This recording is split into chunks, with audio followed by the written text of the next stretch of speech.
Welcome student. My name is Taiba Jabin. Today we will discuss philosophical approaches to translation, a topic from translational studies. Previously we discussed the functional theories of translation. In this session we will move on to look at modern philosophical approaches to translation that have sought out the essence of translation. It mainly focuses on literary texts over the second half of the 20th century. So let's have a look on our topic, philosophical approaches to translation. Learning objective. By the end of this class, students will be able to get the idea of Steiner's hermeneutic motion. They also understand Ezra Pound and the energy of language. They also understand the task of translator and the role of Walter Benjamin in philosophical approaches to translation. It is also helpful in recognizing the construction theory and much more. Now coming to our main topic, the first approach that is philosophically important for translation is Steiner's hermeneutic motion. Hermeneutic is an interpretive method named after the Greek word hermenein, meaning to understand. Hermeneutics briefly can be defined as the science and methodology of interpreting texts. So our main focus is on interpreting or analyzing the text. Which text? The literary text, which is in the form of literature. Any kind of drama, short stories are included in it. So we are going to explore the hidden themes in any literary work. So hermeneutic can be a methodological approach or it's a philosophical approach for looking at the text, especially the literary text. Hermeneutic movement. The main point of hermeneutic movement owns that its origin to the 18th and 19th century German Romantics, especially Goethe. In the 20th century, leading figures included Heidegger and Gadamer. However, George Steiner wrote a book named After Babel, which was the key modern reference for the hermeneutic of translation.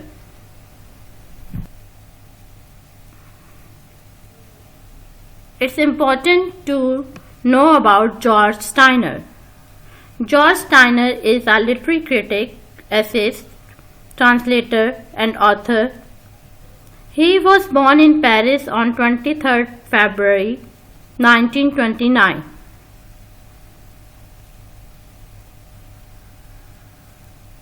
Steiner thought that all understanding and the demonstrative statement of understanding translation start with an act of translation. So for him, it is important to interpret the text on the basis of a purpose or for the purpose of understanding. So you must achieve your translation by having faith on it.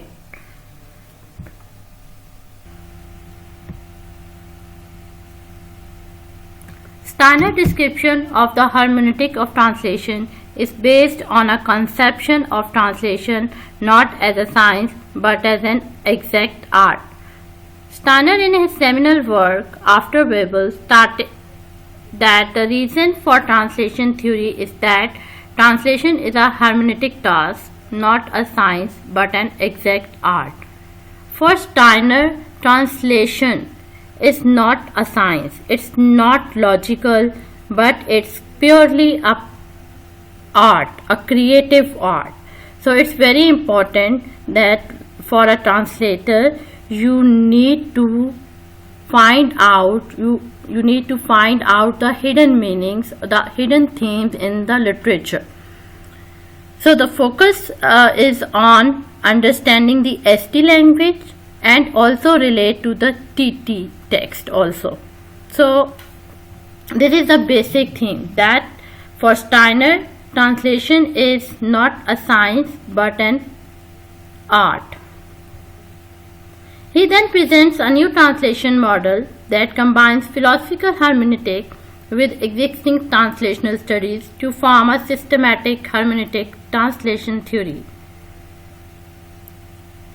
So, in order to create a translation, or in order to create a piece of work from the writing which is already written, you are going to translate it, you are going to transfer the meaning, you are going to carry the meaning from the source language to the target language. So he proposed a method, a philosophical approach, and that is called the hermeneutic translation theory. And the new model comprises 4 movements. There are 4 basic approaches or 4 basic phases of hermeneutic translation theory. First one is initiative trust, second one is aggression, third is incorporation, and fourth one is retribution or compensation. So it's very important to understand these 4 phases of hermeneutic translation theory. If you want that your translation should be up to the mark and is considered to be a pure language, or considered to be an act of art, or an act of creativity or creative art, you must follow these 4 phases. So first we start with the initiative trust.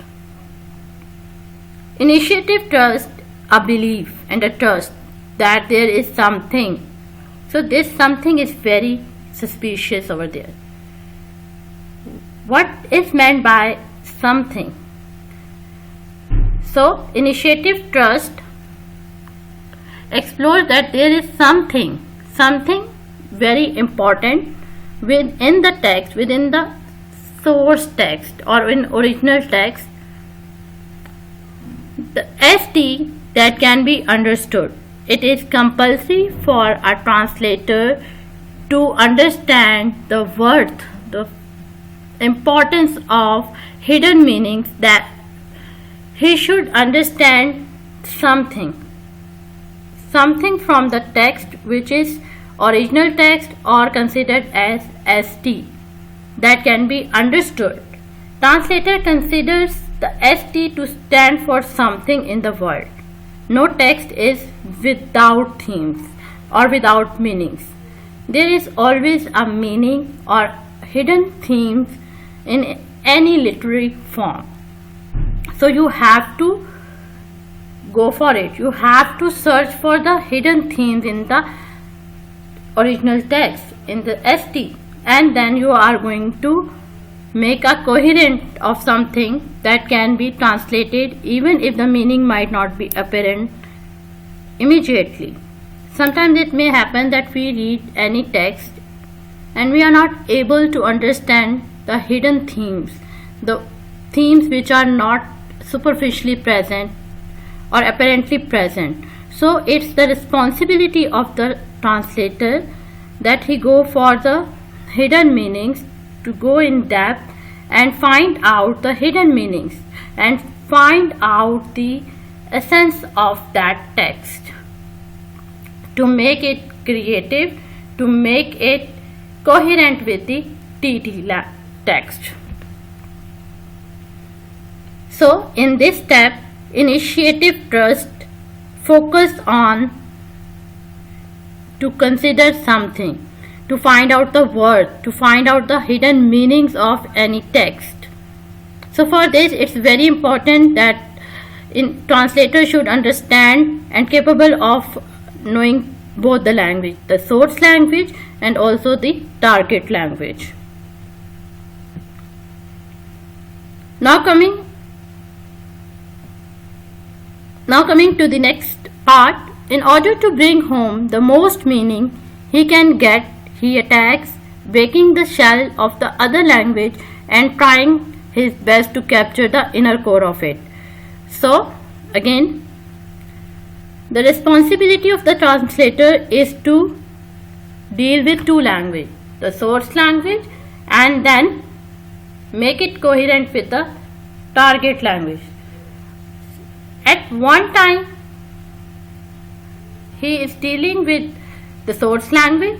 On the other hand, he is also dealing with second language. So simultaneous at one time, he should make a balance between the two language in order to bring home the best meaning from the text, and trying his best to capture the inner core of it, because the serious understanding here is not simply a matter of words and structure but the history and culture within it. So at this moment he is not going to deal with words or structure of any language, but he is going to deal with the history and cultural and socio-cultural perspective of two languages. So it's a very great responsibility on the translator that he should be very particular about translation.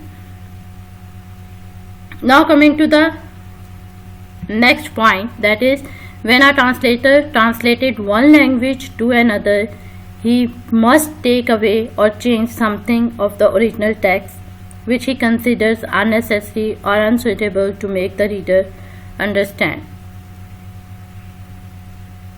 He must take away or change something. So here the translator is given a kind of a margin that he should avoid or change or remove or replace the original text. It's not word for word translation, it's for sense. You are going to explore equivalence in the meaning which he considers unnecessary or unsuitable to make the reader understand. For making the target text more understandable and convenient for the reader, he must change or replace if it is required. Not all the time, but when it is required.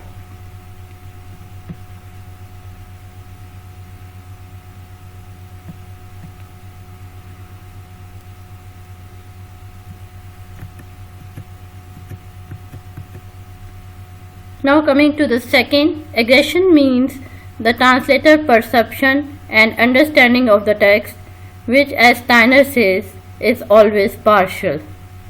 So second step is the perception of the translation. He is different because he has to understand. If not the deepest, he must be much deeper than an average reader. First we talk about finding something in the text, in the original text, and secondly we are focusing on translator's perception. It's very important because translator is not merely a reader. Translator must work hard and must gain the deepest understanding of words, of synonyms, of idioms in the original language as well as in the target language, to maximum gain the understanding of the themes which is hidden in any literary text.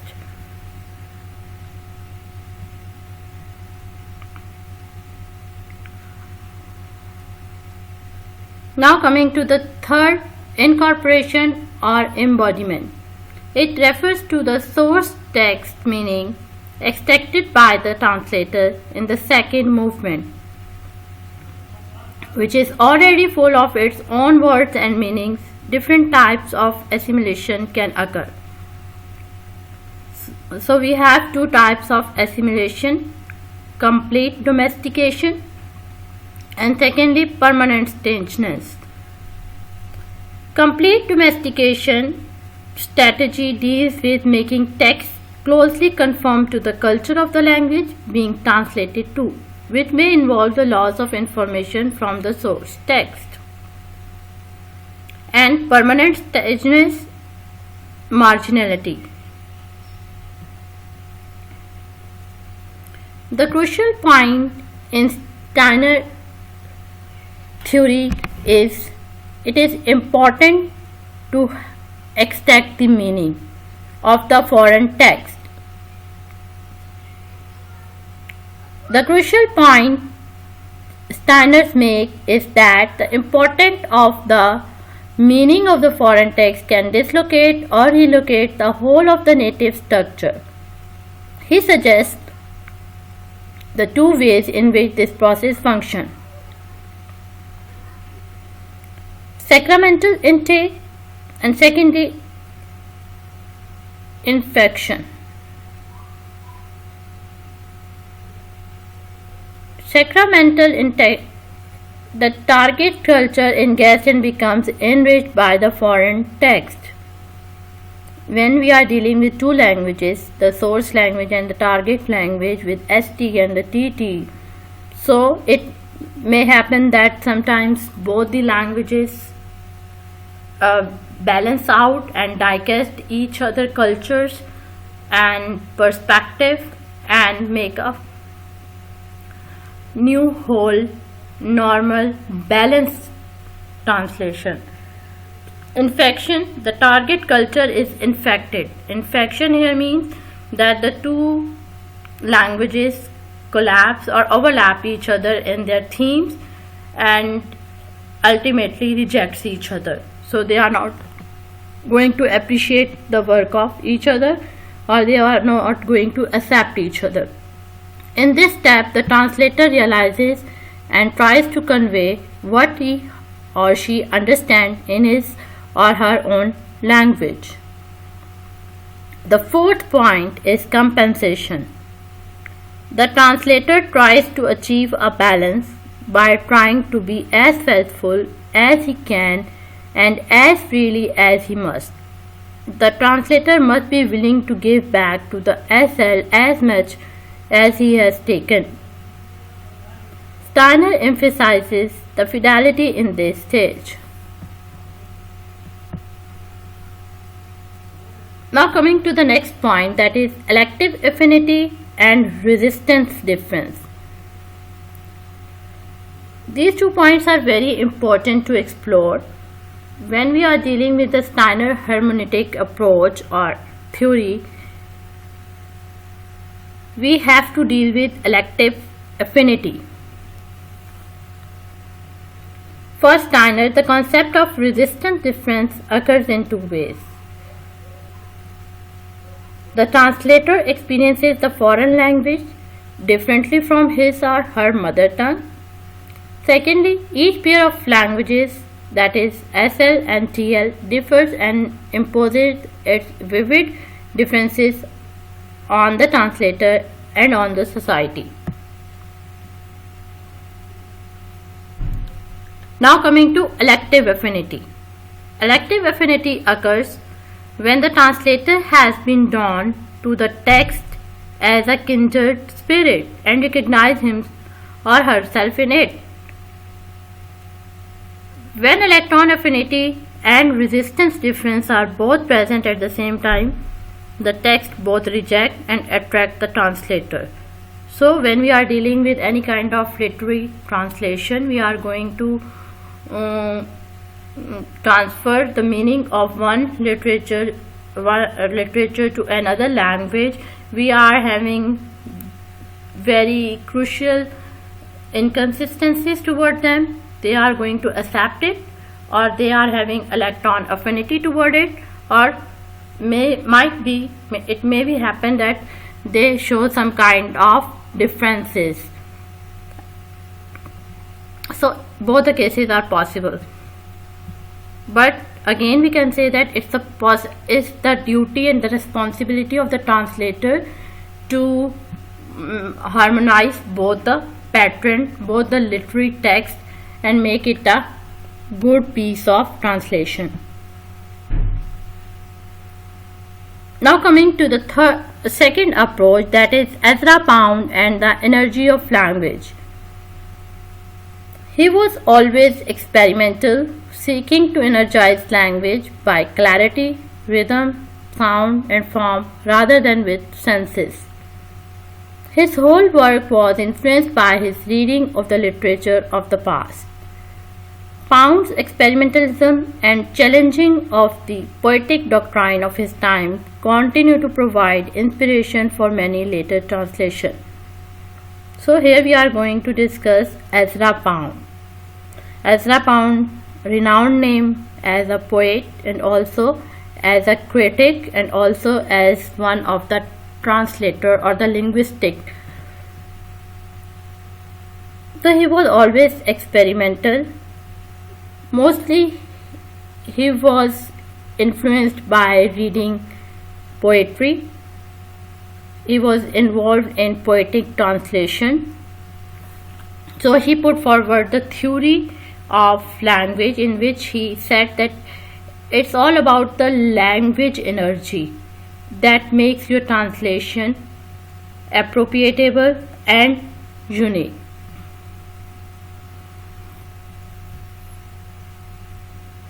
His use of translation is described as a tool in the cultural struggle. His archaising and foreigning in translation leads to his marginalization. His view of translation as a criticism and his own form of creative translation influenced Brazilian poet, whose role in the Brazilian cannibalist movement was paramount.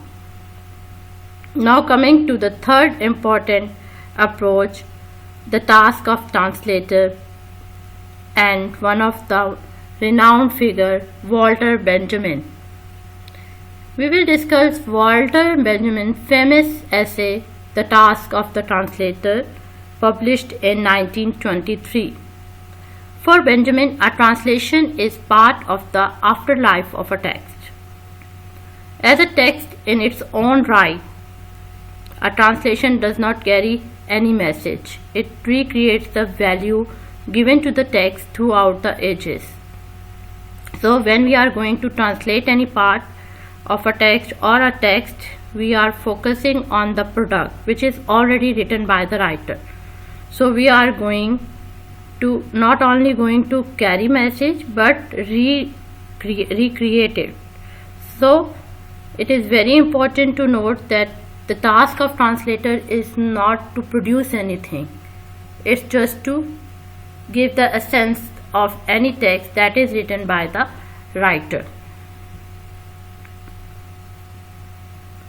Walter Benjamin was a German Jewish literary critic, philosopher, social critic, translator, and essayist. Benjamin's work is often cited in academic and literary studies, especially the essay, The Task of the Translator. The Task of the Translator is one of the essays in which he wrote, in the appreciation of a work of art or an art form, consideration of the receiver never proves fruitful. No poem is intended for the reader, no picture for the beholder, no symphony for the listener. According to Benjamin, a translation does not exist to give readers an understanding of the meaning or information of the original. When you are going to study any translation, you are not going to get the basic idea of the original. So it's very important that you must read the translation. Just for the purpose of reading, it is not the highest praise of a translation to say that it reads as if it had originally been written in the target language. Somehow you are not going to get the benefit of original text because it is associated with that text. Every language is different. You are not going to take full understanding of the original text if it is translated. If it is in the form of translation, you cannot get the idea. Why you cannot get the idea? Because not only the language, not only the words are important, but that environment, socio-economic conditions, the situations and their lifestyle is quite different. So you, in any literary text, you are not going to focus on original text because language is different, your socio-economic perspective is different. So you are not going to give the 100% understanding of the meaning of original text. It is not the highest praise of a translation to say that it reads as if it had originally been written in the target language,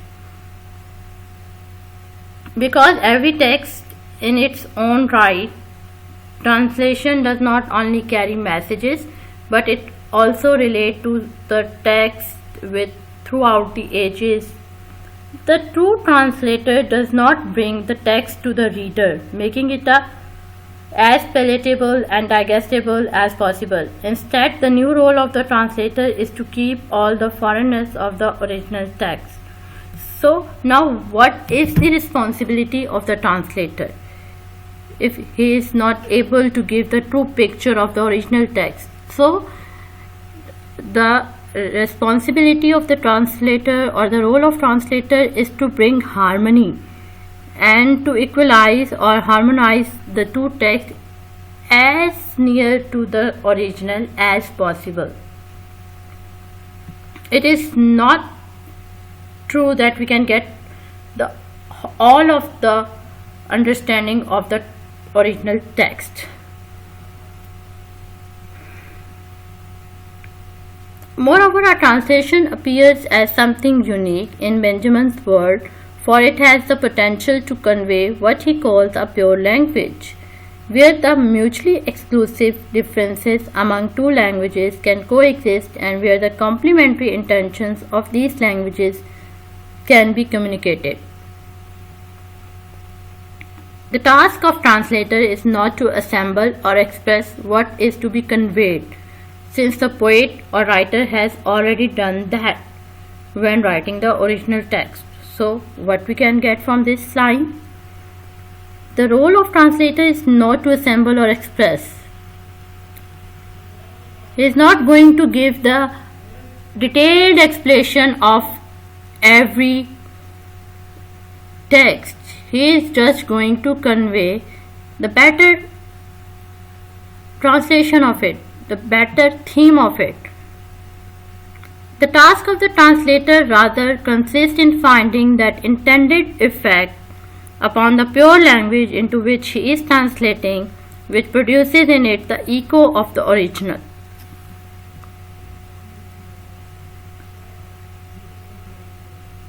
This pure language is released by the coexistence and the complementation of the translation with the original. Thus, the two texts, both the original and its translation, share what Benjamin calls a vital link, and from this linguistic harmony arises a greater language called a pure language. This is the reason why the task of translator is something unique and powerful for Benjamin, because until he has released this greater language in his translation, it remains hidden in the languages. It is the task. This is the reason why the task of translator is something unique and powerful for Benjamin, because until he has released this greater language in his translation, it remains hidden in the languages. It is the task of the translator to release in his own language that pure language, which is under the spell of another, to liberate the language imprisoned in a work in his recreation of that work. So, as a translator, you need to give the pure language, which is under the spell of another language. The extra effort is required for this. You are going to reproduce a work of another person, and you are going to carry the meaning from one language to another language. Benjamin's test on allowing the foreign text to enter the translation language harks back to Schleiermacher's concept of foreignization. Now coming to the fourth point, that is deconstruction. Deconstruction simply means that you are going to deconstruct the actual text. You are going to make the segment of each text Deconstruction is a method or practice of reading developed by the French philosopher Jacques Derrida to uncover that which is forgotten, hidden, or repressed in text. It thus interrogates key concepts in the philosophical tradition and questions the dualism or binary opposition in Western thought as presence or absence, nature or culture, speech, writing, etc. In literary studies, deconstruction do not seek to find a single meaning for a work or words, but rather uncover the multiplicity of meaning. So, deconstruction indicates that it's not only a single meaning that hide in any text.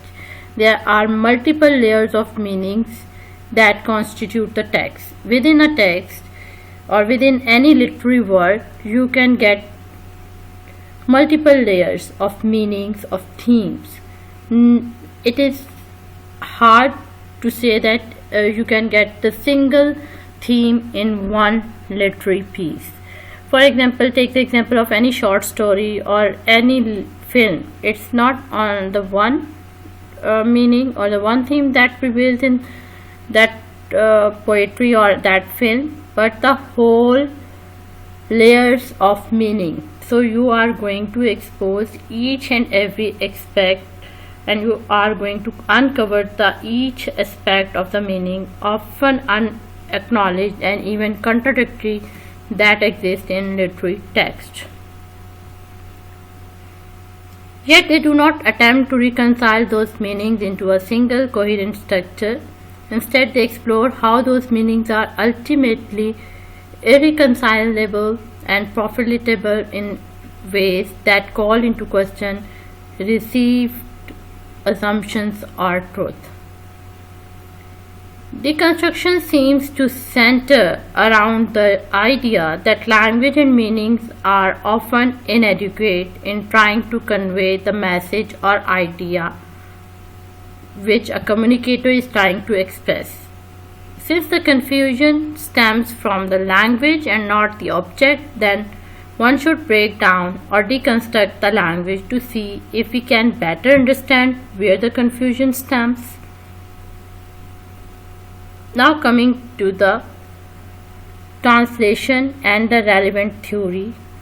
Relevance theory distinguishes between descriptive and interpretive use of language. In descriptive use, the thought belongs to the speaker and the speaker intends it to accurately represent reality. In interpretive use, the thought belongs to someone other than the speaker.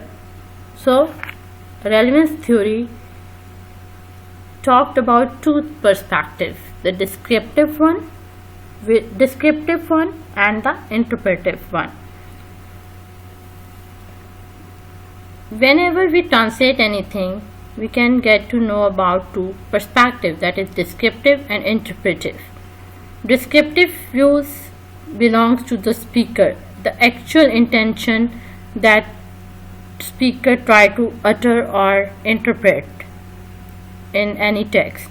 And second one deal with the interpretive use of language, that is not the actual words of the speaker but other than the speaker.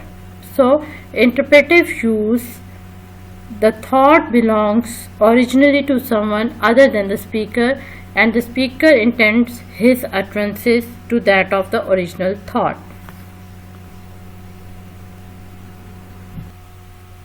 Someone speaking descriptively intends to be faithful to reality.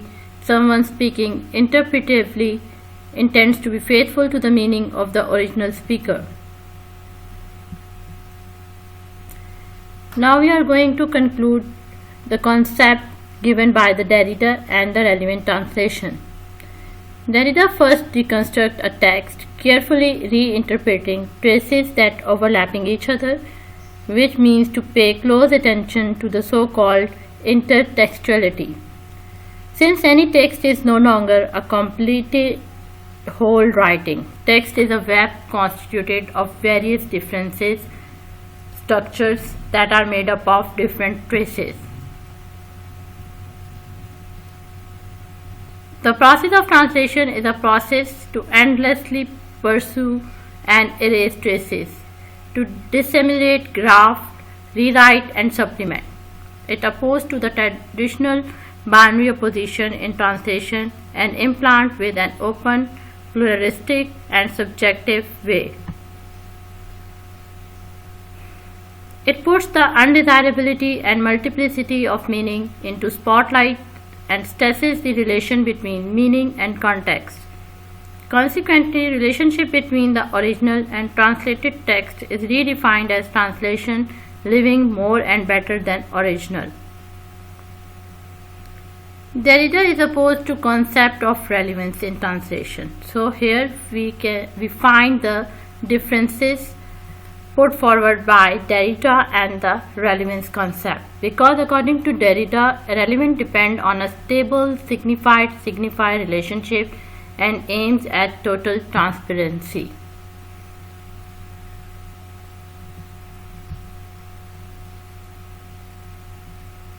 So this is the end of our topic. Now we are going to conclude.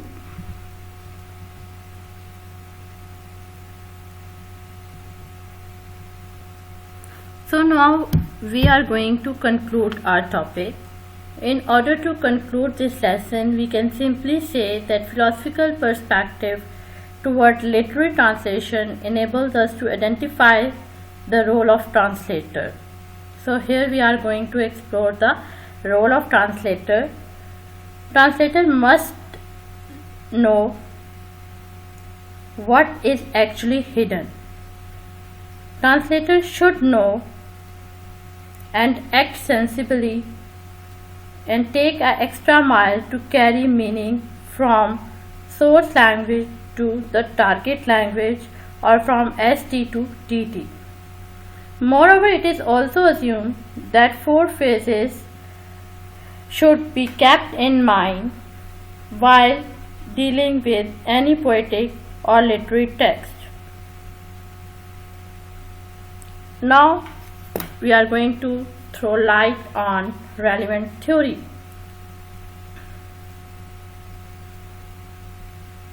Relevance theory in translation, as we discussed in this lesson, that translation is being looked as a part of communication. Recent models of translation treat translation as a code model, that is, communication as a matter of the encoding, transmission, and decoding of message. So, relevance theory basically premises the code model of linguistic communication in which a coded message is decoded by a hearer or reader to get its meaning, is incomplete because it disregards inferences. Meaning in its entirety undermined by semantic, and it is pragmatic rather than semantic. So relevance is an everyday issue with people who are on the autism spectrum. Relevance theory is a theory of inferential pragmatic that aims to explain how the hearer interprets the speaker's meaning on the basis of contextual factors. Finally, the relevant theory and deconstruction provide the fundamental approach toward translation. So this is all from my side, and here we go to look at the references. Thank you.